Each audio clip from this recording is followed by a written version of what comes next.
Greetings everyone, Sharif here. In this video, I'm gonna show you my initial release of my decentralized website called QNet, which means Quantum Net. So I'm gonna show you the README. Anyway, this,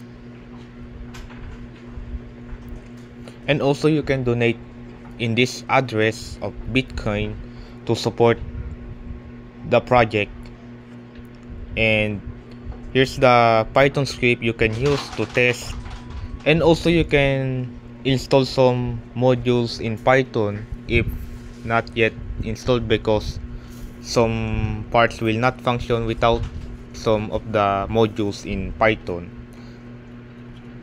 And I'm gonna show you in my terminal,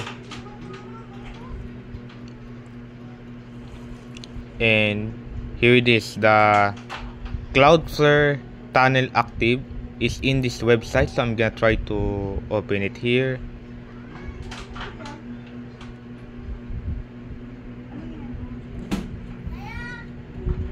And as you can see, it is there in this tunnel.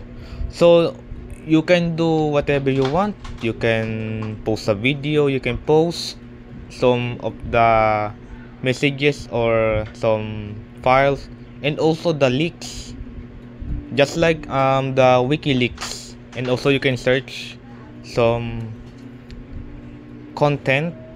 It is similar to DuckDuckGo web browser, or it is similar to the sites of DuckDuckGo style. And then it supports the invidious proxy. It depends if the network's currently supported. So maybe this proxy have some kinda issues, like for example u2.b refused to connect. And also in settings, you can set it to standard, safest if you want. If you want to prevent being tracked, use safest. And you can donate. Here it is. You can donate in this Bitcoin address, or you can scan the QR code. And you can log in if you want. So that's all. Thank you.